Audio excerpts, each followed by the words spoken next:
ولو سمحت يا استاذ اللي بترد على الدحيح حط لي صوره حلوه، ما تحطليش وانا بعمل كده اهو، يبقى انت وشك 1080 بيبرق وانا وشي باهت جنبك مهزوز اهو. اقتطع دلوقتي، اقتطع يلا.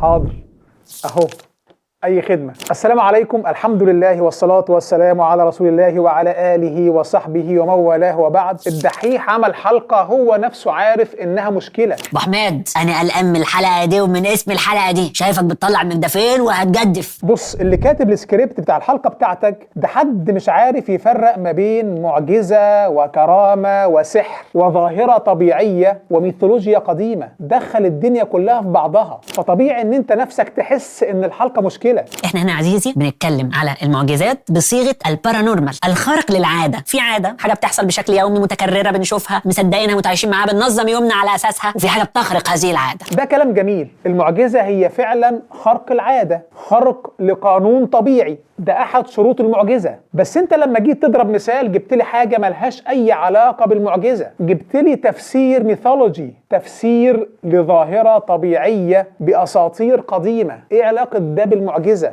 لو رحت الهند هتلاقي ان البرق سلاح.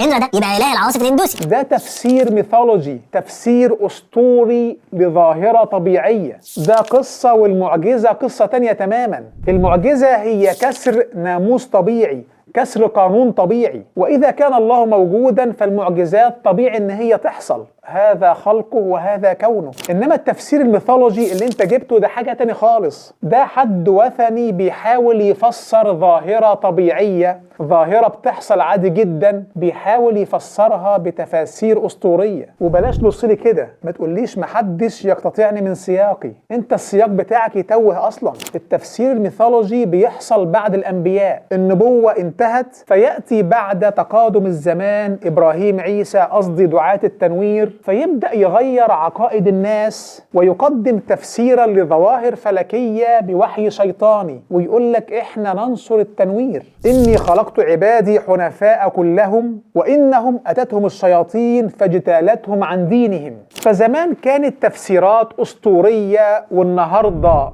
مركز تكوين.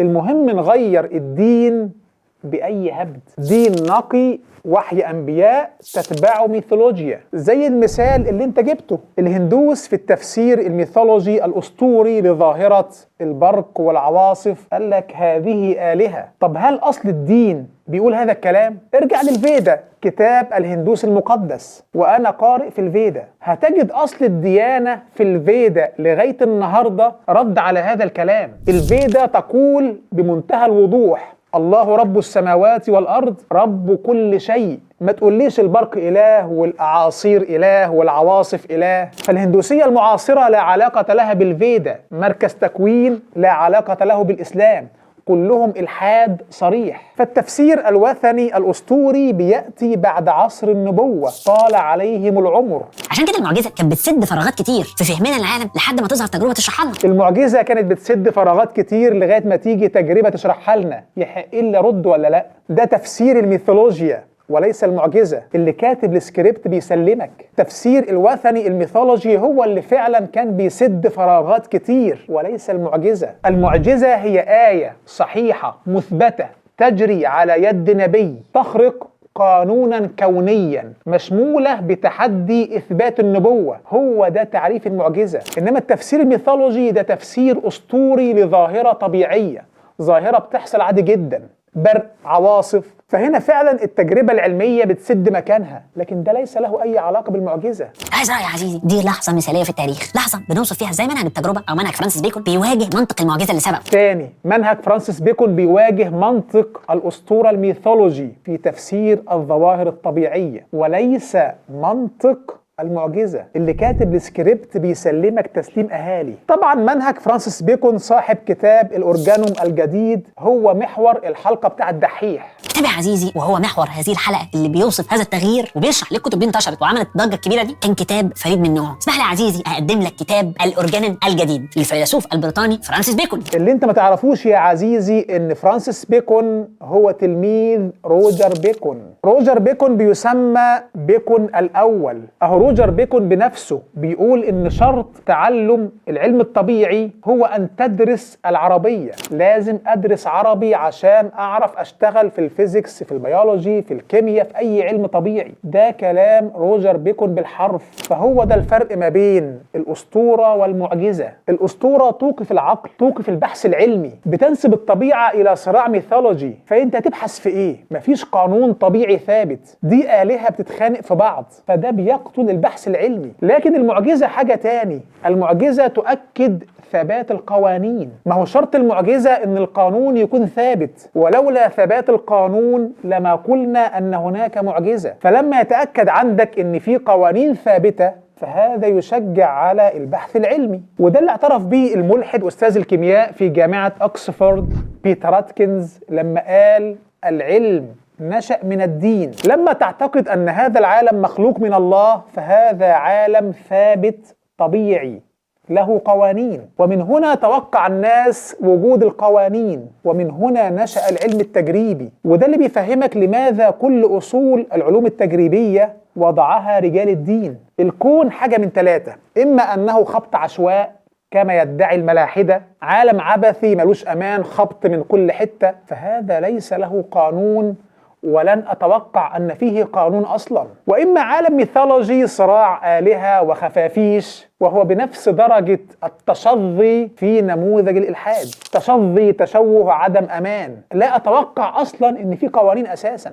وأما الحل الثالث أن لهذا العالم معنى، عالم متقن مخلوق من الله عز وجل. وعالم زي ده لا، ده عالم طبيعي له قوانين، أستطيع أن أبحث في هذه القوانين وأن أستوعبها وأن أنتفع بها. عالم متقن في غائية. وده اللي خلى البحث العلمي يتماشى مع الإسلام من أول لحظة. اقرأ باسم ربك الذي خلق، قل انظروا ماذا في السماوات والأرض. والإسلام فعلا عمل حضارة علمية استمرت 1200 سنة، أطول حضارة علمية في التاريخ. فالمعجزات والإيمان ينشئان حضارة، أما الأسطورة الميثولوجية والإلحاد فينشئان البدائية والنازية والعدمية. وسؤالي هنا، العالم بقى طلع أنه فيهم؟ هل هو خبط عشواء ولا فعلا نظام متقن، قوانين يمكن استيعاب هذه القوانين والانتفاع بها؟ طلع الدين السماوي هو الصح. الإسلام بدخوله القسطنطينية عام 1453 ميلادية انتهت العصور المظلمة في أوروبا. تاريخ انتهاء العصور المظلمة هو نفس تاريخ دخول الإسلام إلى أوروبا، 1453 ميلادية. وعشان كده في سقف مكتبة الكونجرس، المكتبة الأعظم في العالم، نقشت دوائر تشير إلى مصادر تقدم الحضارة. الإسلام هو الديانة الوحيدة المذكورة في الدوائر السبعة. إسلام فيزيكس، إسلام يؤدي إلى علوم طبيعية على مدى 700 سنة، 7 قرون كاملة. اللغة العربية هي اللغة الدولية للعلوم. وعشان كده روجر بيكون أستاذ فرانسيس بيكون يقول: يستحيل تعرف تدرس علوم تجريبية إلا لما تكون عارف عربي. روجر بيكون كان يسمى تلميذ العرب. تلميذ العرب. العرب وخاصة مسلمو الأندلس والمغرب علموا العالم كما يقول جوزيف بريستلي. فهو ده منتج الإيمان بالله، منتج الإيمان بالمعجزة. أصلا روب الدكتوراه المعتمد في كل جامعات العالم، هذا الروب هو الزي الرسمي للمغرب والأندلس، الزي التقليدي بتاعهم. كنت في بودكاست مع المهندس حمزة سليمان وقال لي هذه المعلومة، وقال لي إن رسالة الدكتوراه بتاع كانت، أكبر فيلسوف في أوروبا في العصر الحديث، بتبدأ ببسم الله الرحمن الرحيم. رسالة دكتوراه كانت وفي أولها بسم الله الرحمن الرحيم. كانت السيادة في العلم حصرية بهذه الأمة. انت ليه ما انتش بتتكلم في حلقاتك عن الحاجات دي؟ ليه ما تعملش حلقة تشرف في البرنامج بتاعك عن تاريخ العلم في الإسلام؟ ده مهم جدا والله. فاللي كان عاوز يعمل نفسه خريج MIT بقى ومقطع سمكة وديلها كان بيبدأ الرسالة بتاعته ببسم الله الرحمن الرحيم، يعني قال بيت في هارفارد. لكن الإلحاد في المقابل كان عبر التاريخ مقبرة للعلم والعلماء وما زال، وانت بنفسك جبت مثال على هذا الكلام. حتى روبرت بويل ابن الجمعيه الملكيه كان زميل مراسله لانطوان لافوازييه اللي بقى من اهم اعمده الاكاديميه الفرنسيه. ولا ما تعرفش يا عزيزي، هو واحد من اهم علماء الكيمياء في التاريخ، واللي بالمناسبه اتقطعت رقبته الثوره الفرنسيه. اتقطعت رقبته في الثوره الفرنسيه، بين قوسين الملحدين قطعوا رقبته. أنطوان لافوازييه أكبر عالم كيمياء في التاريخ، الملاحدة قتلوه في الثورة الفرنسية. نيكولاي فافيلوف أكبر عالم جينات في العالم، الملاحدة قتلوه في الاتحاد السوفيتي السابق لأنه كان بيدرس علوم ضد الإلحاد. في 3000 عالم بيولوجي قتلوا على يد الملاحدة في الاتحاد السوفيتي السابق. ده كلام مثبت وبالوثائق. اقرأ بس عن اللايسنكويزم وشوف جمال الإلحاد مع العلماء. تصفية يا باشا لأي حد يعارض الإلحاد، تصفية مباشرة أو اعتقال مفتوح. برضو تاني، ليه ما تعملش حلقة عن اللايسنكوية، حلقة عن نيكولاي فافيلوف، حلقة عن جرائم الإلحاد. شوف ما وماذا كان يفعل مع الملاحدة. شوف بول بوت كان يقتل كل من يرتدي نظارة خوفا أن يكون مثقف. بول بوت الملحد رئيس كمبوديا السابق. أتمنى، ونصيحة شخصية من أخ أكبر، أتمنى يكون عندك مراجع شرعي لسكريبتاتك. زي ما أنت جايب 70 واحد ومخصص ناس حتى للقفشات، فأتمنى تخصص واحد مراجع شرعي لحلقاتك، لو في مشكلة يعدلها. هو احنا مش هنا في هذا العالم للعبودية وتصحيح مقام العبودية؟ وما خلقت الجن والإنس إلا ليعبدون. طيب الله يكرمك، نصحح المحتوى، والله نسأل أن يرزقنا وإياكم والمشاهدين الكرام الجنة برحمته.